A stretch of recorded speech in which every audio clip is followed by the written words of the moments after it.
Welcome to MSL Talk with Tom Caravela, a podcast specifically designed for MSLs and all things field medical.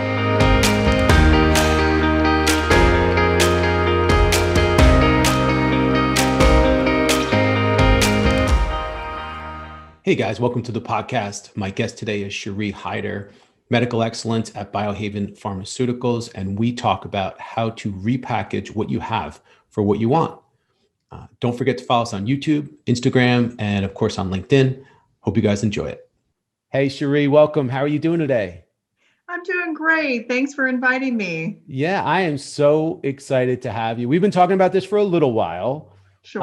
And, we know each other, I guess, originally from the MSL Society and the MSL Society meetings. And Sure. I'm excited because I love your topic. I love your story, love your background. So before we jump into that, let's do a quick intro. If you want to just introduce yourself, let everybody know who you are and what you're up to these days. Sure. I'm Shari. I've been in pharmaceutical industry about 30 years now, so I can't believe the time has passed so quickly, but I started at the FDA where I was there for 5 years before I went into my first industry job. And then I've really been in medical affairs for nearly 20 years. So I'm currently really focusing on training and curriculum development and process innovation in my roles. Awesome. And you just moved, right? Didn't you just move recently? I did. So yeah, my new office is in the background. I'm in Arizona and in the Phoenix area and absolutely love it. I love to be outdoors. Man, I am so jealous. That's great. Well, congratulations. Good for you. Thank Enjoy you. it. Yeah. So we are going to talk about how to repackage what you have for what you want, which I love that idea. And I think it's going to help out so many people. But I'd love to learn a little bit more about how you transitioned to industry. You said you were at the FDA. So how did that work out? Yeah, so I mean, certainly at FDA it was much more of a regulatory focus, and then I went right into industry in a regulatory role, and then into R&D. So I think that I kind of got bit by the research bug early in my career. I was doing bench research in college, and certainly had a passion for it that never went away. And certainly coming into more of the R&D focus, I was working with other KOLs to optimize the design of studies and in terms of analyzing and presenting research. So I really started to engage with those doctors on a scientific level through that R&D type format. And I think that really helped launch my career as I started my first MSL role at Pfizer, and they were looking for somebody who really knew the KOLs in a particular space and understood clinical research methods and had more of that scientific focus. So that was a really good transition, I think. But again, getting back to kind of repackaging what you do, thinking about that, I think that's the key for me is a lot of times people ask me, how can I get into an MSL role? And, I really have to take a step back and really say, guys, you've got to really look at what you've got, look at what you're missing, do that analysis, and then repackage. Yeah. Just out of curiosity, was it hard for you to break into industry, or was it right place, right time kind of thing? It really wasn't hard for me to break an industry with FDA experience. I think that was my golden ticket, if you will, into industry, because they certainly need people with FDA backgrounds. As far as getting into FDA, though, I mean, it just was really a happen chance that they were looking for a chemist. And I have a degree in chemistry and molecular biology, so I could go right into their laboratories and do the analyses. And then I evolved into doing investigations and drug reviews. Yeah, I mean, that FDA background is such an awesome, that experience is so valuable. So I could see how that's such an easy, way to kind of position yourself and be in that, create a desirable and attractive background for folks in industry for sure. So you're at the FDA, you transition into industry. Seems like it wasn't difficult for you, but looking at a lot of the people that listen to this podcast, and a lot of folks that I talk to on a daily basis, they're struggling, they're having a difficult time. So how would you recommend they position themselves for an industry role? Absolutely. And people do call me oftentimes and I say, it's really important to look at the MSL job description to really analyze what is it that the company's looking for in certain capabilities and certain skill sets. And then really look at what you've done and what you're currently doing to assess those same skill sets. And it's like a MasterCard symbol. You're looking for the overlap. What do I already have Hmm. that allows me to have transferable skills? And then what am I missing? And if I'm missing certain things, some MSLs, for instance, have said, gosh, the job I'm looking at really wants more clinical research, and I just haven't worked in clinical research before. There are wonderful courses through Coursera, for instance. Coursera is a wonderful online training platform using top 10 type schools. Johns Hopkins is offering courses right now in clinical research methods. And even though I teach it as well at multiple schools, I think having Johns Hopkins, teach you clinical research methods and be able to put that on your resume brings some credibility to what you're trying to do. So if you're missing something, look at different ways that you can get that. And outside of Coursera, you could even consider talking to an MSL and doing a shadowing experience or doing a special project. There are some projects that would not infringe on proprietary information where they just need you to look at, say, drug interaction information across various sites, or look at a competitive landscape and gather information about the literature in terms of various products in a specific therapeutic area. So there's some things that you could do that could demonstrate the capability of being able to do the things that MSLs do every day as well. And so those are special project type opportunities that you can add to your resume and help bolster some of your existing experience. And then show a new hiring manager, for instance, not only am I willing to move into that, I've got initiative, I've got drive, I've got innovation, I'm a creative person, and I'm going to find a way, not a way out. Yeah. I love the Coursera idea. I'm really not that familiar with it. Is it so? Does it cost anything? How does it work? So Coursera, I happened to find online, especially when one of my kids wanted to look at law classes. He was thinking about a career in law, and it's a free online platform. If you want to get a certificate at the end of the course, the certificate that he got was only $40. And so it was Wow. worthwhile for him to say, I've taken a course in law from UPenn, a top 10 law school. So Coursera offers courses in a variety of areas, not just in medicine or healthcare, but also in other areas. I think it's great for young people that are just getting started, as well as people that are looking to transition into different fields and expanding their capabilities. So it's Yeah. really been very impressive to me in terms of the faculty and the usefulness of that. That's great. I mean, I think that that's a no-brainer if you're looking to build, and I'm a big advocate Yeah. of building up your resume and, bridging the gap. As you're saying, you have to bridge the gap. If you don't have that experience and you can't Mm-hmm. prove that experience, but you want to show that you have transferable skills, you have to put it on paper. Yeah. You have to document it. So online courses, like you're talking about, training. You mentioned mentorships, and that's a topic that Mm-hmm. comes up a lot on this podcast. But you brought a different angle to it and mentioned actually riding with an MSL. That's an interesting concept. I mean, is that something MSLs are willing to do nowadays? It depends. Some companies won't allow them to ride together, but maybe they show up at the same event and there's a dinner program going on, or there's a clinical presentation, like a virtual presentation. As Yeah. long as it's on label public information, it really, again, depends upon the company's allowances for that, because a lot of people who want to be MSLs are also clinicians, for instance, and or researchers, and could join something for the sake of learning. Yeah. So there are appropriate environments where I think it does make sense and can be very useful to see an MSL in action and try to understand what it looks like to walk in those shoes. Oh yeah, for sure. Especially if someone's looking to break into the role, the more you can learn from a mentor, from an experienced MSL, the better. Obviously, it's going to help you position yourself and know what it is that you should expect.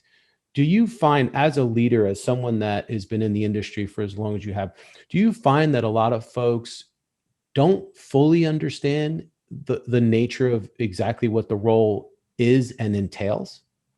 Absolutely. And I think that's because the MSL role is just so diverse, and it's so different from company to company as well.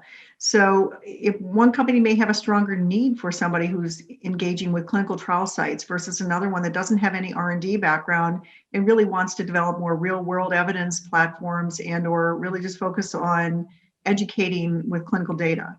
So Mm, the needs can be very different in terms of the life cycle of products, and just making sure that you're aligned with what the company needs are.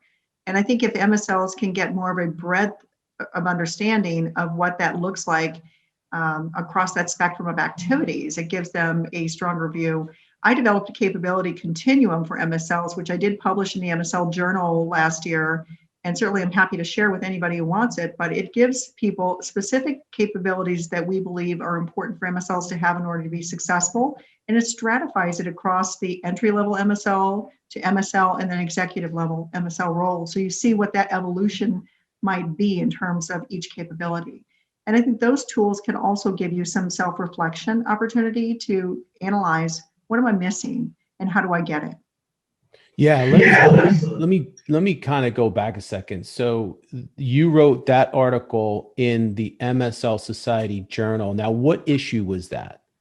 I want to say that was January of 2020. So it was early in 2020. We only publish 4 a year quarterly. So that was the first one of the year. And what's the title? Would be something along the lines of MSL Capability Continuum, right in the title. So I think that those things are definitely things that you can look for. You can go online on the MSL Society's website, and all of the journal is published there, as well as other resources. And I think that the MSL Society also has their own capability continuum, which overlaps fairly nicely with mine. But I think that, again, looking at different tools can give you more insights. Oh, I'm definitely going to check that out. That's why I asked. I'm definitely going to check that out. I refer to that a lot. I think it's a great resource. And I think that's really good information for folks, because obviously everybody, whether it's an aspiring MSL or an experienced MSL, everyone's looking for new ways to build a resume, to learn about the business of being an MSL. And a lot of people are really interested in, how do I position myself to advance my career as an MSL? I got the job, I'm doing it a year, I'm doing it 2 years, I'm doing it 3 years. What do I need to do to help position myself? So what advice do you have for those folks that have been in the role for a year, 2, 3 years, and they're looking to repackage? And obviously you have some great advice with Coursera and with some of these other tools. But what else could they be doing to kind of beef up their resume?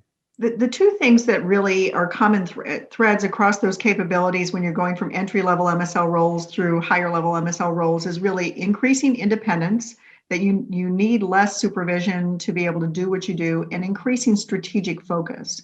So those are the key areas in my mind that are really important to really emphasize. So if you're looking at your development plan, and everybody really should have one, even if the company doesn't require you to have one, I encourage people to have at least 2 different capabilities each year that they're focusing on. So if you look at that capability continuum, you can pick 2 things and say, this year I'm going to focus on these things, and I'm going to do something that's going to increase my ability, for instance, to be more strategically focused. And how do I learn about strategy? How do I learn about the business so that I can better align, and that I can be more opportunistic in a way that is strategic at the same time. So I'm not just doing maybe what's hot, but I'm doing what matters most to the company. I'll tell people that you can do 100 little things, but one big thing that you do with big impact is worth far more than all the little things that you do. Doesn't mean you don't do the little things day to day anyway, but you're looking for that big impact, because that's the piece that's going to help you get promoted. That's the piece that's going to launch you or catapult you to the next level. You know what I love about that advice is it ties in. I had Elaine Nato was on my podcast a couple months ago, and she talked about individual development plans, IDPs. And I think people are really looking for ways that they can improve upon their IDPs. So that's an awesome suggestion. Instead of saying I'm going to do 10 things this year, you're saying just pick 2 things, on that continuum. That I love that. I think that's great. My mind keeps going back to, so I keep thinking repackage, and I keep going back to the resume. So I want to get your opinion on certification programs. I know that there's a lot of programs out there for MSLs, training programs and certification programs. I want to get your feeling on those. What's your impression of those? Absolutely. And, certainly MSL training programs for people that are trying to launch an MSL career can be helpful just to make sure that you have some threshold understanding. Certification as well is really only that threshold understanding of what are the minimum things that you need to know in order to be successful. But it doesn't guarantee a job. It doesn't guarantee that you're going to be an MSL. Knowing what to do and demonstrating it are not the same things. So certification can be useful, and it can be useful to people that are already MSLs who want to set themselves apart. Ironically, because I was one of the developers of the certification through the MSL Society, I have that certification. And it's interesting how people will comment on the fact that they do see value in that, or they want to know more about it because I am certified. As a very experienced person, I wouldn't have thought that I needed certification, but it's interesting how other people perceive it. And I think that's what you have to keep in mind. So not only is certification maybe something that can set you apart and not necessarily guarantee you a job, it's something that gives you that threshold competency for people who don't otherwise know you. So if someone doesn't know me and they say, oh, well, but she's certified, maybe they have more confidence in my threshold understanding of core MSL skills. Yeah, it's great. I mean, that comes up all the time. People ask me, well, what do you think I should do? Should I get this certification? Should I get that certification?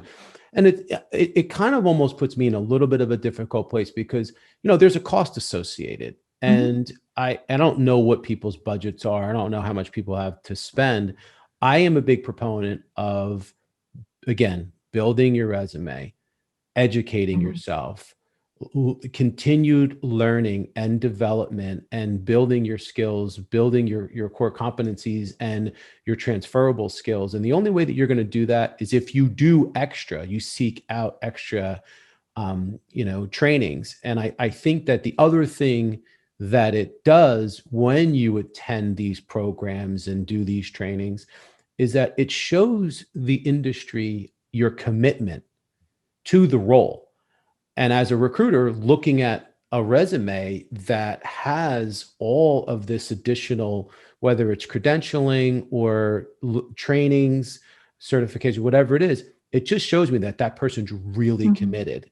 And, we see the same people at conferences all the time, right? And those people you put that you attended that conference, that you completed this training. And that's one of the other ways that you can really help build up your background and show people that you're committed to the role. Absolutely. And certainly getting involved in societies and giving back to societies, I think also shows your initiative and your commitment to the profession. Yeah. So let's talk about things like emotional intelligence and soft skills and engagement skills and things that aren't always easy to document on a resume. How do you advise people to position that on their CV or on their resume? And I certainly think that taking additional training in those areas can be really important. A key component, though, for me of emotional intelligence is active listening and seeking to understand. So if I've got somebody who's in front of me going through an interview process and I don't see that active listening and check for understanding, I don't see somebody who's really wanting to absorb and really reflect on what somebody else is saying back to them, then that's going to raise a red flag for me. So the communication has to be extremely polished. It has to really demonstrate during the interview what I would expect them to be doing in front of other KOLs in the field. So if I'm not seeing that in the interview, I'm not going to be confident that it's going to be there in the field either. And these companies aren't really invested in training people in how to be an MSL. They're much more interested in training in therapeutics. So they want you to come in on day one and have those core MSL skills polished and ready to go so that you can pick up the therapeutic piece and just feel ready really within 90 days, sometimes sooner. Yeah. So I want to pivot a little bit and talk about the MSL of the future. And we were thrown into this pandemic, not really there were no instructions. It's not like March of last year, we entered into it and everybody got a set of instructions. We just kind of figured it out as we went along. So MSLs are thrust into this new virtual world of digital tools and engagement, and we just figured it out. So would you say, looking into the rest of this year, looking into next year, that MSLs need to continue to develop that digital and virtual skill set? Is that here to stay? How do things look for the future of MSLs, and what skills do they need to develop? Definitely focus on technology and adapt as much as you can. I think the digital skills have to be there. It's going to be a must have when we're assessing people coming into new roles for MSL. They've got to have the tech savvy. And it's even more important now because you're reaching through a screen. So if you can't really command that presence and really use a lot of inflection and passion and how you speak through the screen, it has to be slightly amped up more so than it might be when you're in front of someone in order to reach them. And similarly, you've got to be more creative with how you reach out to people through emails, through chat bars and things like that when you're in conferences, and how you engage folks. So I take advantage much more often now in a virtual conference to ask questions in the chat bar than I would if I were at a conference walking up to the microphone to ask a question. And I think you have a little more anonymity, if you will, when you're in the conference chat bar than you would if you were in the middle of the conference room in person. So leverage the things that maybe are working for you in the digital space that, a lot of times people think, well, we're handicapped. Everything isn't as good as it used to be when you could be in front of somebody. There are some things that work better in person, and there's also some things that work better digitally. So recognize it, leverage it, embrace it, and make it work for you. And that's part of that repackaging philosophy. Yeah. Oh, totally. I couldn't agree more. And I think we're all wondering what is going to happen next. Yeah. What's your opinion on when do you think we all get back out there?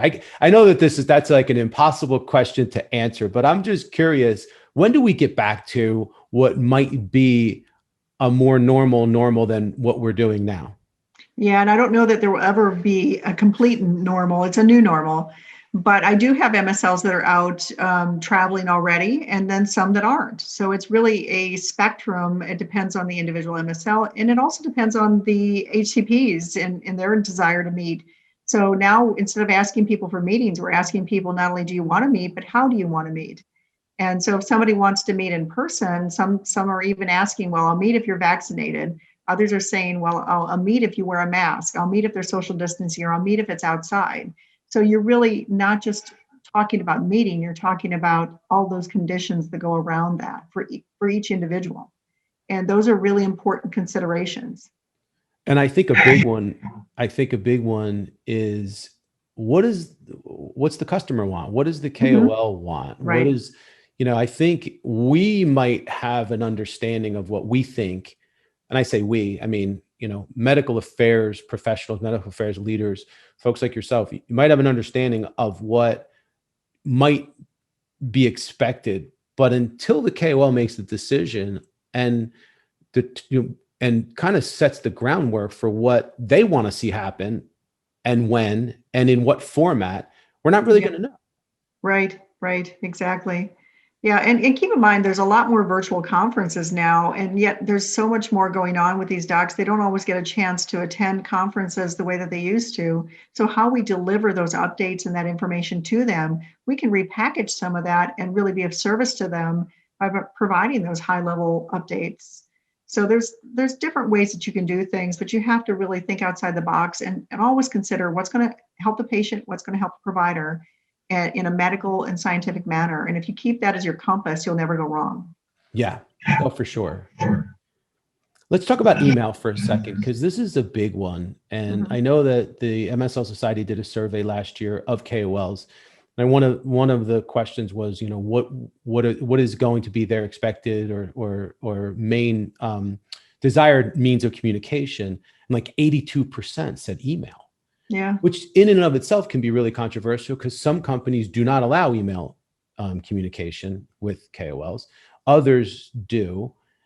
And I just had a conversation with an MSL that was telling me that KOLs are getting so many emails that they're not even able to get to them all. So emails are now being sent out and are getting lost in cyberspace. So how do you, let's talk about that. As a medical excellence leader, how do you go about navigating through those challenges with that mode of communication? Yeah, I see it as well. I really do. And I see how deluged people are with emails and just the inability to get to everything. Things get lost very easily.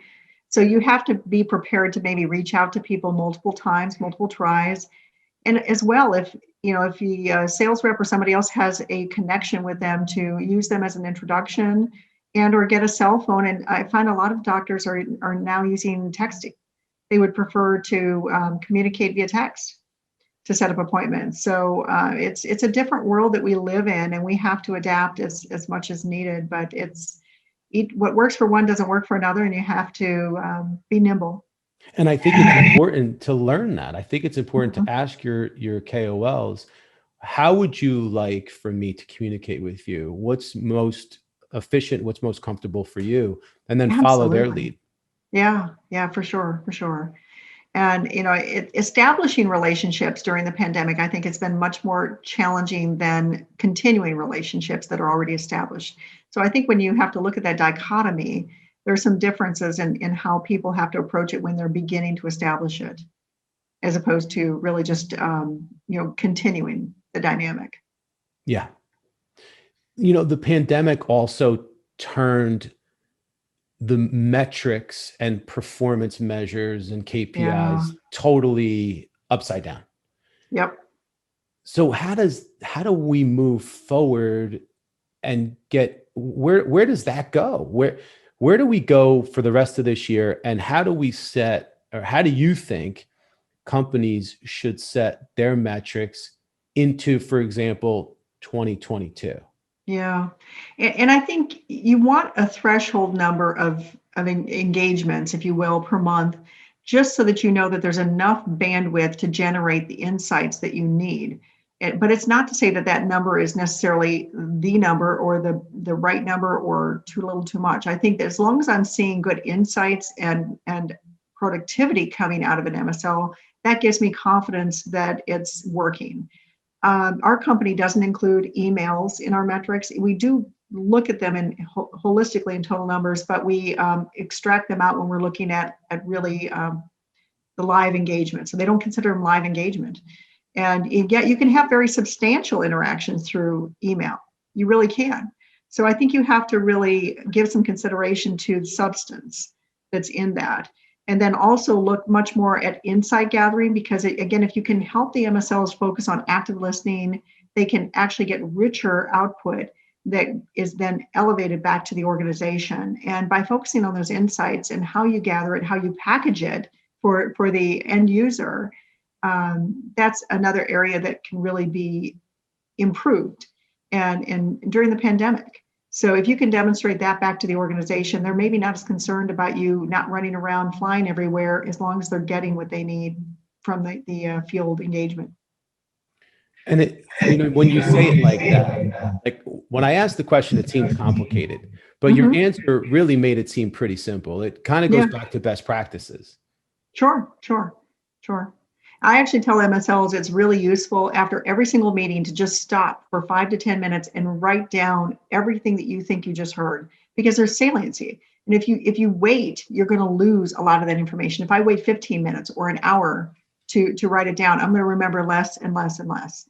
So taking that time right after a meeting to just sit and digest and write it down gives you richer insight capture that can then be packaged and elevated back to the organization. Active listening and really just saliency of doing it in the moment. That's great. That's great. So, Shari, just to wrap it up, I love this topic, and this is, I think, such important information for everyone, just to be able to help develop their Mm-hmm. career by constantly revisiting their resume and really understanding each month, each quarter, each year what it is that they need to do to kind of help their cause repackage what they have.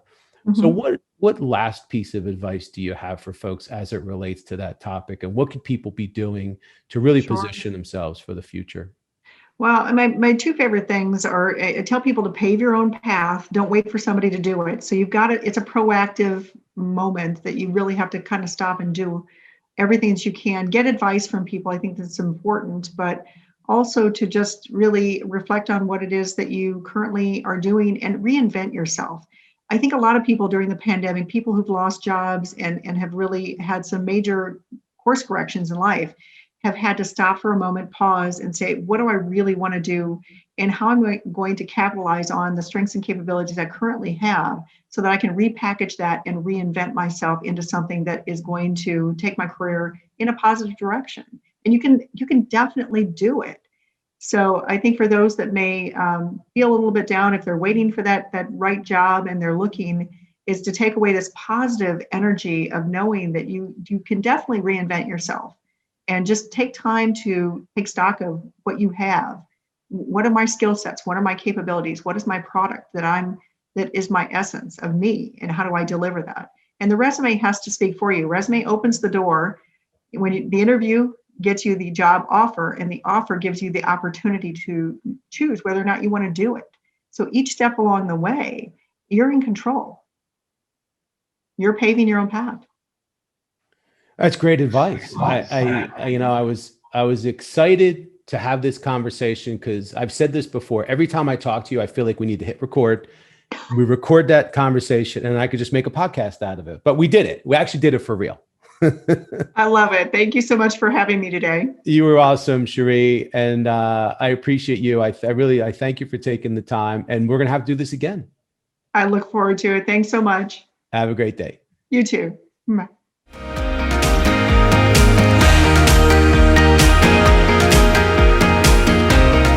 Thank you so much for listening to the show. If you've enjoyed it, please subscribe so that you don't miss episodes in the future, and feel free to leave a rating or a review or a comment.